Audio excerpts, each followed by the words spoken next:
면에서 이웃나라 일본에 대해서 우리가 똑바로 이해를 하는 것은 매우 중요한데, 오늘 그런 의미에서 일본이 어떻게 해서 잘 살게 되는가, 여기에 대한 얘기를 좀 하면서 그 잘못된 인식을 바로잡고자 합니다. 저는 그 원인에 대해서 한 5가지로 생각을 해봤는데, 우리가 그 오해 중에 하나가 일본을 과거에 일본이 못 살았었다, 쪽발이라고 그러고 일본을 자꾸만 무시하는 경향이 있는데, 사실 일본은 원래부터 조선보다 잘 살았었습니다. 그럼 우리가 솔직히 인정할 건 인정해야 되는데, 이거에 대한 오해에 대해서 좀 얘기를 하고, 오늘날 일본이 잘 살게 된 이유에 대해서 이 봉건제 사회를 겪었기 때문이다, 이런 인식이 많은데 여기에 대한 설명을 좀 드리고요. 그 이후에 대해서 우리가 잘 알다시피 우리는 그 개항기 시대의 수입 정책을 선택했지만 일본은 개항 또는 개국을 선택했습니다. 그것이 일본을 오늘날 강하게 한 가장 큰 이유 중에 또 하나죠. 그리고 오늘날에도 일본에는 반기업 정서가 우리와 다릅니다. 없습니다. 거의. 그런 얘기들. 그리고 일본식 경영에 대한 이야기. 일본이 그 경영면에서 자기 문화와 기업 문화를 이렇게 일치를 시켰기 때문에 일본이 이렇게 기업이 강한 거죠. 우리가 뭐 한 일부에서는 일본 기업을 어느 정도 따라잡았다, 일본을 따라잡았다, 이런 얘기를 많이 하지만 사실 아직도 많은 부분들 일본으로부터 이 부품이나 주요 기술은 일본으로부터 의지하고 있습니다. 그렇게 일본이 이렇게 강할 수밖에 없었던 이유에 대해서 일본식 경영 얘기를 많이 하는데 거기에 대한 얘기 조금 하도록 하겠습니다. 25분 만에 하기에는 너무나 큰 토픽입니다, 사실. 그래서 이걸 25분 만에 다 설명하려고 그러면 정말 겉핥기식으로 하는 수밖에 없는 것이 현실인 것 같습니다. 그래서 제가 자료는 상당히 많이 준비를 해봤는데 이걸 짧게 25분 만에 줄여서 얘기하도록 하겠습니다. 사실 여러분들이 나눠드린 자료는 여기 있는 슬라이드의 일부입니다. 다도 아니고 그거를 가능한 한 생략할 거 생략하면서 20분 만에 말씀드리도록 하겠습니다. 지금 시간을 보면서 그 시간 안에 가급적이면 하도록 하겠습니다. 지금 10시 15분인데 10시 35분까지 하도록 해보겠습니다. 일본이 과거에 우리보다 잘 살았느냐, 그거를 증명하는 방법은 여러 가지 방법이 있습니다. 학자들의 1인당 GDP 같은 걸 계산하는 것을 보여주는 방법도 있고 여러 가지 방법이 있겠지만, 오늘 저는 일본을 방문했던 조선 통신사들의 기록을 보면 일본이 확실히 우리보다 잘 살았었다는 걸 알 수가 있습니다. 1420년에 일본의 통신사로 왔던 송희경의 기록에 의하면 일본이 오사카 지역에서 이미 산모자가 하는 걸 보고 또 수리 관계 시설이 잘 갖춰져 있는 것을 보고 상당한 감탄을 하는 것이 나옵니다. 그리고 이미 그때 수력 자동 양수차를 활용하는 것도 목도했었고 퇴비 사용법도 널리 보급돼 있었고, 이런 걸 보고 일본이 상당한 수준의 농업 생산성을 벌써 15세기에 갖췄었다는 얘기를 합니다. 대마도의 경우에 신숙주가 1443년에 외부에 대한 교섭을 위해서 갔다 오고 나서 펴낸 해동 제국기에 보면 대마도에 대한 기록이 나오는데, 대마도가 이 돌산으로 이루어졌기 때문에 농사 짓기도 어렵고 굉장히 가난했습니다. 그래서 조선에서 해마다 백석씩 대마도에 쌀을 내렸는데 이걸 새삼이라고 불렀는데, 그거는 이제 대마도가 자꾸만 이제 외부들이 출몰하는 곳이니까 이 외부들을 좀 막으려고 이 당근 정책으로 이 쌀을 줬었던 것이죠. 그런데 그로부터 한 200년이 지난 1655년에 사신으로 갔던 남여국이 봤을 때 이 대마도가 무지하게 200년 사이에 부유해진 겁니다. 그걸 보고 이제 놀랐던 기록들이 나오고요. 그 다음에 이제 17세기 초에 갔던 이제 통신사들의 기록을 보면 임진왜란 이후에 잡혀갔던 6만 명 이상의 조선인들이 있었는데, 이 사람들을 피로인이라고, 피납당했던 사람이라고, 피납당해서 사로잡혀갔던 사람들도, 이 사람들을 어떻게 귀국시킬 것이냐가 이때 조선통신사의 중요한 외교적인 협의 안건 중에 하나였습니다. 그런데 이 사람들이 이 중에서 양반들은 일부 이제 돌아오기를 원했는데 나머지 사람들은 돌아오기를 원하지 않았습니다. 특히 뭐 장인들이나 인사기술자, 도자기 장인 이런 사람들은 일본에서 상당한 대우를 받고 있었기 때문에 돌아오지를 않았고, 그 대표적인 사람들이 뭐 이삼평 같은 사람은 일본에서 이 도자기의 조상으로 추앙을 받고 있고, 또 어떤 사람들은 일본 황실에 납품하는 장인으로 상당한 수준의 지위를 얻고 있었기 때문에 이 사람들이 돌아오려고 하지 않았다는 겁니다. 그리고 1607년에 통신사 부사 겸섬이 쓴 해설록에 보면 일본의 물산이 풍부하고 부유해서 상업은 중국과 같은 수준이다. 거리가 방정하고 여염집이 질비하고 시장에는 물화가 산처럼 쌓여 있고 뭐 이런 식의 묘사들이 나옵니다. 그리고 1624년에 갔었던 부사 강홍중이 쓴 동사록에는 일본인들은 질서를 잘 지키는 백성이다. 일본은 물력이 풍부하다. 산천이 아름답고 비옥하다. 비슷한 그 기록들이 계속적으로 많이 나오고 있다는 사실을 우리가 알 수 있습니다. 제가 지금 인용한 것은 조선은 왜 무너졌는가라는 책에서 지금 인용을 한 겁니다. 정병선 선생님은, 그 교수님은 노동부 차관까지 역임을 하고 여러 대학에서 이제 총장도 하시고 뭐 여러 대학에서 강의도 하시는 분인데, 이분이 이제 쓴 책에 이제 이런 일이 많이 나옵니다. 1764년에 영조의 당시에 통신사 조옴이 쓴 책에 보면 일본에서는 기술 수준도 굉장히 많고 발달해 있고, 그리고 이 모든 규격화된 것에 대한 기록들이 많이 나옵니다. 사실 이렇게 통신사들이 많은 좋은 얘기들을 했음에도 불구하고 조선의 사대부들은 오히려 이 경제 성장 때문에 파생되는 문제점, 특히 사치, 음란, 나태, 이거를 이제 부각시키면서 일본을 계속 문화적으로 저위에 있는 나라라고 폄하를 했던 것입니다. 사실 최근에 나온 중국의 그 중산대학 연구원인 박상희 연구원이 쓴 선비, 사무라이 사회를 관찰하라는 책이 최근에 나왔는데, 이 책은 1590년부터 1764년 사이에 기록된 35건의 자료를 기초로 해서 우리 조선 사회에서 이미 일본에 대한 어떤 인식을 했는지를 잘 설명해주고 있는 책입니다. 이 책을 보시면 얼마나 일본이 이제 앞서 있었는지를 정말 그 조선 선비들, 통신사의 눈으로 한 거기 때문에 정말 우리가 변명할 여지가 없습니다. 약 35건의 사료를 가지고 정리를 한 책인데, 이걸 여러 섹션으로 나눠서 있는데 그 중에서 2장, 5장과 7장이 제가 이제 소개를 하려고 하는데, 사치와 번영이라고 하는 장인데, 여기 보면 일본이 경제적으로 얼마나 앞서 있었는지, 7장을 보면 기술적으로 얼마나 앞서 있었는지를 잘 얘기를 하고 있습니다. 그래서 이 35편의 이 사신들의 그 기록을 중심으로 해서 결론은 뭐냐면, 사형원들의 인식은 한마디로 일본은 나라는 풍요롭지만 생활은 검소하다, 이겁니다.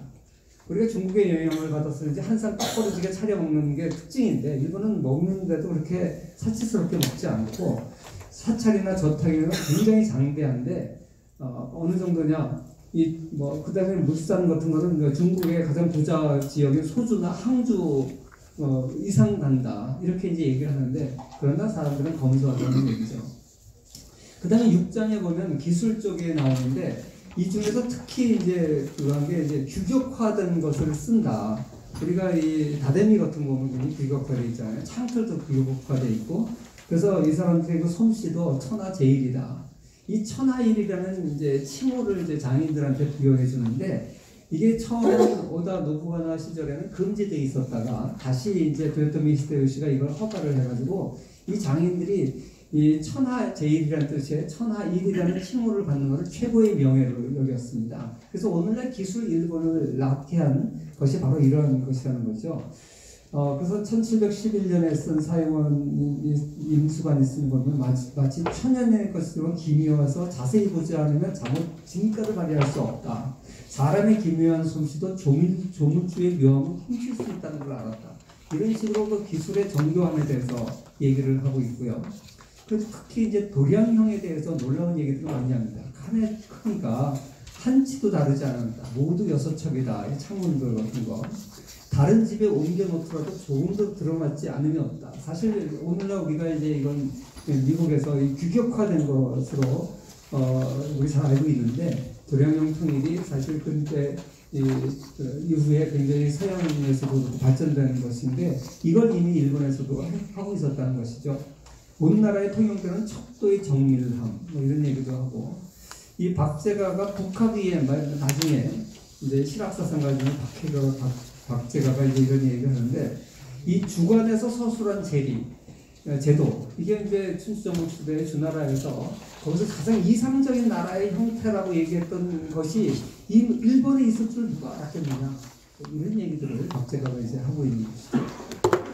조선술도 임진왜란 때만 해도 조선의 배가 일본의 배가 이게 강했습니다. 그래가지고 충파 그래가지고 이제 명랑 영화에서도 나왔지만 서로 배를 부딪히면 조선 배가 이기는 겁니다. 그만큼 조선 배가 이제 단단하고 우수했었는데 그건 임진왜란 때 얘기고 그로부터 이제 200년 후에 가면 어떻게 되냐? 이 군관이었던 홍경회가 일본 배에 대해서 이제 면밀하게 조사를 하고 나서 내린 결론이 뭐냐? 야, 일본 배가 조선 배가 훨씬 우수하다.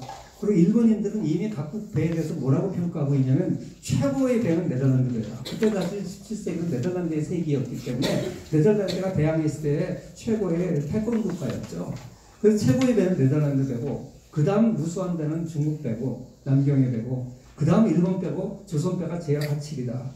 이런 이제 평가들을 했었는데 이 군관인 홍경에는 누구보다도 이 조선술 군함에 대해서 면밀하게 이제 조사를 한 것이죠. 그래서 만약에 일본인들이 저 배에다가 다 병기를 실는다면 어느 나라도 당해낼 수 없을 거다라고 이제 평가를 했던 거. 일본의 조선술이 이렇게 놀랍게 발전한 사실을 우리가 알 수 있습니다.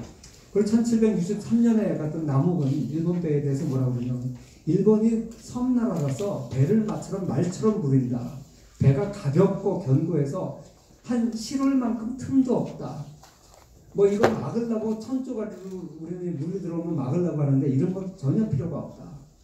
그러면서 옛날 임진왜란 때는 육지에서 싸우면 일본을 이길 수 없는데 바다에서 물리쳐야 된다. 이렇게 생각을 했었는데 이젠 바다에 싸우면 이길 수가 없다. 육지에서 물리쳐야 된다. 이런 얘기를 할 정도로 일본 이제 배가 앞서섰고요. 그래서 사실 일본은 그 전까지는 쇄국을 했고 뭐 나중에 개항을 했다 이렇게 생각하는데 사실 이 쇄국을 할 때도 이미 류큐 그러니까 지금 남진아의 그 열도에 있는 류큐나 조선이나 중국, 네덜란드 이 4개국과는 끊임없이 통상을 했다는 겁니다. 그렇기 때문에 일본이 그 이전의 쇄국이 완전한 쇄국이 아니라 열려 있었다. 그래서 일부 국가지만 통상을 하는 관계가 있었기 때문에 이렇게 계속 문명을 수용하고 있었다 이런 얘기고요.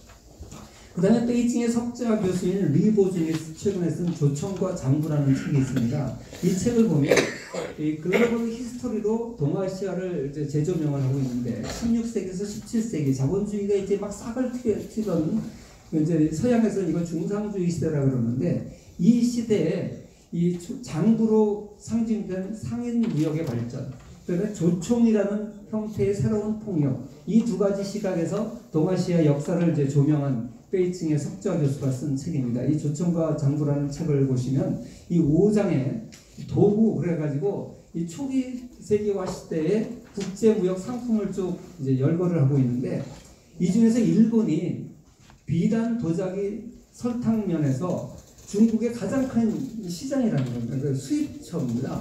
이 조선에서는 비단을 그렇게 수입하지 않았는데 일본은 얼마나 많이 했냐면 16세기 일본의 비단 공업이 발달했지만 수요가 너무나 많아서 일본 자체 생산으로 충당을 못하는 겁니다. 어느 정도냐?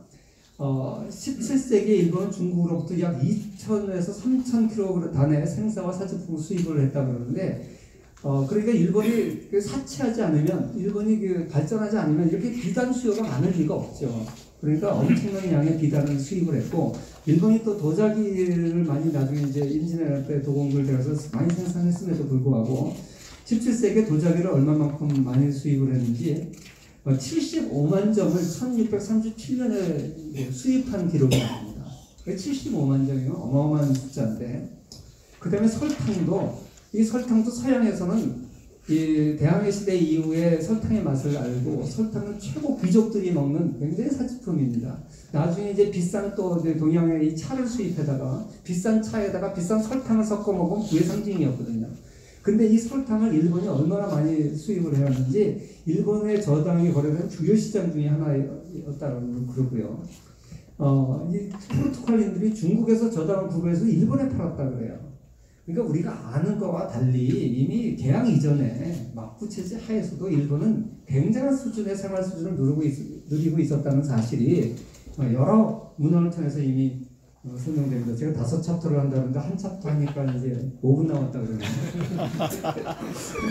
너무 애초에 무리한 부탁을 한 것 같습니다. 근데 한 가지만 더 생각나는 게 하면 은 같은 경우는요, 한때 일본이 세계 총 은 생산량의 20% 30%를 생산했고 가장 많을 때는 200톤을 생산했는데 우리가 다 알다시피 그 포토시 은관에서 4대 세계 60%를 공급할 정도로 이 스페인이 이제 중남미 대륙에서 어마어마하게 많은 은을 생산했지 않습니까? 그때 포토시 인공에서 생산한 게 254만 톤이고 세계 60%를 공급했다고 했어요. 근데 일본이 한때 200만 톤을 생산했다고 그러니까 일본이 은도 얼마나 풍부합니까? 그래서 일본 은 그러면 유명하지 않습니까? 그러니까 이미 일본은 이렇게 은 또 비단 이런 걸 비교하자면 어마어마합니다. 사실 일본이 이렇게 잘 살았었는데 이걸 우리 조선은 전부 일본을 무시하고 그랬었다는 거죠. 그리고 이제 오페르트 그러면 이제 우리가 알다시피 대원군 아버지 묘 도구를 했던 사람도 유명하지만 사실 이 사람은 학자였고 젊을 때 홍콩에 와가지고 유태인에게 굉장히 부유한 집의 아들이었고 홍콩하고 무역을 하면서 이 중국을 개항시키려고 그랬었던 사람입니다. 그래서 이 사람이 쓴 그 근단의 나라 조선에 보면 일본과 조선을 비교해 놓은 것들도 있고요. 시간이 없으니까 넘어가겠습니다. 그 외에도 이 언더우드 선교사나 종군 기자 이런 사람들의 기록을 보면 조선과 일본의 생활 수준은 이제 이 외국인의 눈으로 비교를 해놓은 것들이 나오는데 그때 비교가 안 될 정도로 조선은 가난한 나라였고 일본은 부유한 나라였다는 사실을 우리가 알 수 있습니다. 그 다음에 나머지 이제 4가지는 제목만 간단하게 말씀을 드려야 될 것 같습니다. 일본 서양이 동양을 극복하게 된 근대 시대에 극복하게 된 이유를 서양 학자들은 뭐라 그러냐면 봉건제를 서양은 겪었기 때문에 즉 분권 사회를 겪었기 때문에 그렇다. 왕과 백성 사이에 중간인 귀족 계급들이 있어서 그것이 가능했다. 이것이 이제 계몽주의 시대의 서양 철학자들, 정치 철학자들의 견해였습니다. 근데 일본은 우리가 잘 알다시피 막권 봉건 체제를 가졌었죠. 물론 서양과는 약간 다릅니다만 이 막권 봉건 체제를 가지고 있었고 그게 매우 이제 유럽과 유사했었다는 것이죠. 그래서 많은 학자들이 이제 거기에 대해서 중간 세습 귀족이 일본에 존재했었다는 얘기를 하고요. 존 파월슨은 무화빈군의 역사라는 책을 쓴 사람인데 이 사람은 이 제도를 이익집단 사이의 절충문이라고 보는데 권력이 분산되고 균형되어 있지 않는 상태에서 제도가 만들어지면 굉장히 그 균형이 깨져서 우세한 집단이 모든 이익을 가져가는 제도가 만들어지기 때문에 그 사회 발전이 없다. 그런데 서유럽과 일본은 이 분권화 사회를 오랫동안 경험했기 때문에 이런 포용적 제도를 만들 수 있었다. 이제 이런 얘기를 하는데 일본이 그런 면에서 오늘날 선진국으로 또 일본이 18세기, 19세기 이후에 부강한 나라로 가게 된 것이 이 봉건 사회를 겪었다는 게 굉장히 중요하고요. 이 독천 봉건 시기에 어떤 면에서 농업, 제조, 상업 면에서 어떤 면에서 이제 발전을 했었는지를 제가 간단하게 메모를 해봤고요. 그다음 넘어가지 않네요. 시간도 없는데. 예, 그 다음에 이제 우리가 다 알다시피 우리는 쇄국이나 개항이냐를 가지고 시어머니와 왕의 아버지 대원군 사이에 갈등하고 있었던 시기에 이들은 일찍부터 개항을 선택했고 그래서 메이지 유신을 성공시켜서 일본이 오늘 잘 살게 됐다. 이 사실은 여러분 다 아실 테니까 설명할 필요가 없을 것 같습니다. 이 일본의 메이지 유신을 학자들은 조용한 혁명이라고 표현을 합니다. 왜 그러냐면 서양의 혁명은 명예혁명은 비교적 그래도 좀 조용한 혁명이었지만 프랑스 대혁명 같은 경우는 굉장히 많은 사람이 죽고 전쟁을 하고 했죠. 거기에 비하면 일본의 혁명은 조용한 혁명이라고 표현을 하고요. 그래서 이제 어떤 과정을 거쳐서 일본이 어떤 개혁을 했는지는 설명을 하겠습니다. 그 다음에 일본은 우리와 굉장히 비슷한 재벌도 있고 재벌이 이제 메가더에서 해치되고 나서도 게이레치라고 그래가지고 재벌 비슷한 것도 만들었고 우리는 시스템이 이제 비슷해요. 그다음에 우리나라보다 훨씬 더 재벌 기업들의 계열 기업이 훨씬 더 많습니다. 우리는 삼성도 100개도 안 되는데 일본은 100개 넘는 재벌들이 많고 이렇게 비슷하고 여러 가지 비슷함에도 불구하고 일본은 반기업 정서가 없다는 것이 학자들의 일반적인 견해입니다. 정신성 교수라고 일본에서 이제 경제사를 일본 경제사를 전공한 교수인데 최근에 쓴 논문이 그 세 사람이 글을 모아서 이 책으로 나왔어요. 반기업 정서, 미국과 일본에서 두 편은 이제 미국의 반기업 정서에 대해서 썼고 한 편은 이제 정신성 교수 일본의 반기업 정서에 대해서 썼는데 그 사람 결론은 뭐냐면 일본에는 반기업 정서가 없다. 오히려 기업 친화적 정서가 많다. 그래서 역사적으로 일본에도 잠시 반기업 정서가 있었던 적이 있었다. 그런데 그거는 일본이 태평양 전쟁을 앞두고 일시적으로 미스 이재벌이 일본의 정책에 반대해서 그 일본의 그 엔화 평가 절성 정책을 회사의 손해를 막기 위해서 이제 은을 사고 뭐 그랬던 이제 적이 있었는데 이것 때문에 이제 반기업 정서가 잠시 있었고 그렇지만 일본은 금방 이 반기업 정서를 극복했다. 그런 내용의 논문인데 그래서 그걸 제가 조금 이제 설명을 이제 하려고 했었습니다. 그래서 쇼와 공황기는 이제 미국의 대공황 시기인데 일본은 이때 근본위 제도로 가면서 굉장히 이제 긴축 재정 정책을 썼어요. 이것 때문에 이제 앵보 현상이 더 일어나고 이 손해를 막기 위해서 미스이 재벌에서 이제 금을 사고 했는데 이것 때문에 반기업 정서가 떴다. 그 다음에 이제 군부가 이제 여기에 대해서 다른 나라랑 전쟁하고 하는데 이 정상들은 돈만 벌으려고 이제 자기 이익만 추구한다. 이런 것 때문에 이제 반기업 정서가 잠시 있었는데 금방 이제 이게 재벌들이 여기에 대해서 적절하게 이제 전향을 선언을 하고 이 가족들을 경영해서 빼고 근데 일본은 원래부터 가족 경영이 아니었어요. 재벌들이 다 소유는 하고 있었지만 이 전문 경영이 찾아가 일본은 굉장히 일찍부터 이제 자리 잡았었거든요. 그러니까 어차피 이거는 재벌의 전향이라고 일본에서 부르는 건데 이거는 사실 어떻게 보면 뭐 이게 정치적인 쇼다. 원래 그랬었기 때문에 이런 과정을 통해서 일본은 이제 반기업 정서를 상당히 이제 진정시켰고 그래서 일본은 오늘날 기업 친화적이지 오히려 반기업적이지 않다. 이제 이런 얘기를 이제 소개하고 있습니다. 거기에 대한 얘기를 제가 마지막으로 이제 일본이 특히 이제 조립 산업에서 일본이 굉장히 강하죠. 기초 공업 면에서도 굉장히 강한데 우리가 알다시피 2차 세계대전 때 이미 뭐 항공모함을 만들었던 세계 최초로 항공모함을 만들었던 기술을 가진 나라인데 일본이 그러니까 뭐 다른 건 말할 것도 없는데 2차 세계대전 이후에 그 전쟁의 폐허 속에서 전자산업, 자동차 산업, 각 산업을 다 일으켰는데 특히 전자산업하고 이 조립산업인 자동차 산업에서 엄청난 강한 이제 일본식 경영을 했죠. 그래서 일본이 이제 경영의 특징은 이제 종신고용, 연공서열제, 기업노조 이걸 신종의 3기라고 그랬죠. 이 기자는 그릇 기자라서 세 가지 수단이라는 뜻이죠. 그래서 이런 미국식 경영이나 서구 유럽식 경영하고 전혀 다른 체제의 일본적 문화에 맞는 이제 제도들이죠. 그래서 한때 1970년대, 80년대 일본과 독일이 이제 미국을 대체하는 패권국가로 이제 발전할 거다 이런 이제 소리가 한참 나왔을 때 이 일본식 경영에 대한 관심이 굉장히 많았었습니다. 그래서 오늘날은 일본도 결국 이제 미국식 경영 쪽으로 많이 이제 바뀌어가고 있는데 이 일본식 경영이라고 하는 일본 독특한 특유의 경영 제도를 만들어가지고 일본이 이렇게 강한 나라가 됐는데 제가 이제 마지막으로 한 가지만 얘기하면 일본의 하청 제도를 보면 일본은 이제 상당히 중요한 부품까지 다 하청 기업에 맡겨요. 반대로 미국은 이 하청 기업은 이 하청을 하는 기업들이 언제 어떤 식으로 모 회사 원청사에 이제 기회주의적 행동을 할지 모르기 때문에 그걸 견제하기 위해서 중요한 부품은 자체 생산을 합니다. 그러니까 하청 비율이 미국은 낮고 일본은 높아요. 근데 한국은 중간 정도 돼요. 그리고 일본은 하청 기업과 모두 기업 사이에 굉장한 그 인간관계와 이 신뢰관계가 형성이 돼 있어서 하청 기업에 맡기더라도 부품이 워낙 하자가 없기 때문에 조립 산업이 강할 수밖에 없는 거죠. 근데 마지막으로 이제 제 재미로 이제 미쓰비시 하청 기업 사장의 자살 사건 하나만 소개를 하겠습니다. 이 사진에 나오는 인물은 전혀 본인하고 관계없는 재미로 제가 넣은 그림입니다. 이 미쓰비시 자동차로 우리 현대자동차로 한국에는 잘 알려져 있어요. 사실 현대자동차는 미쓰비시라는 이제 계열을 내려가지고 이 미쓰비시 기술을 가져왔기 때문에 그런데 이 미쓰비시 그 자동차가 한번 리콜을 당한 적이 있습니다.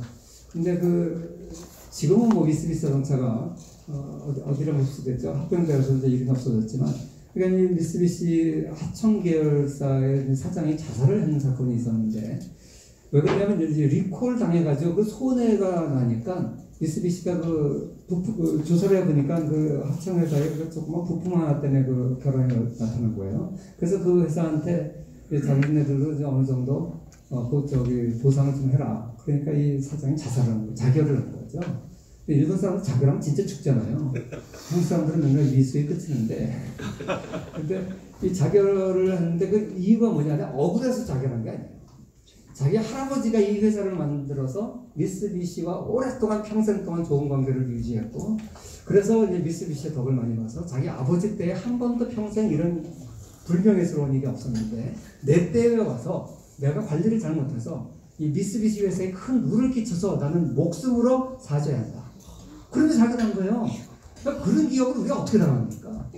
그러니까 제가 이거 아주 오래된 사건인데 이걸 신문에서 보고 야, 진짜 이런 정신으로 하청기업과 원청 사이에 관계가 맺어져 있으니까 정말 일본 기업을 이기기 어렵겠다. 근데 이 일본에서 왜 이렇게 하청이 발달되어 있느냐에 대한 여러 학자들의 견해가 있습니다. 그걸 제가 오늘 소개시킬 시간은 없는데 아무튼 일본이 강한 이유를 제가 5가지로 소개를 했습니다. 첫째, 원래부터 잘 살았다. 둘째, 일본은 개항을 했기 때문에 잘 살았다. 그 다음에 셋째, 일본은 간접 정서가 없다. 그리고 일본은 이렇게 그 문화적으로 자기 문화에 딱 맞는 경영 체제를 만들어내가지고 잘 살게 됐다. 그 다음에 이제 제가 두 번째 했는데 봉건세를 겪으면서 일본은 지역적으로 균형 발전을 했다. 그리고 이 절대주의 왕권을 견제하는 지방 세력들이 많이 있어서 각 지방이 균형 있게 발전을 했다. 이렇게 5가지로 일본의 발전 원인에 대해서 설명드렸습니다. 네, 마치겠습니다.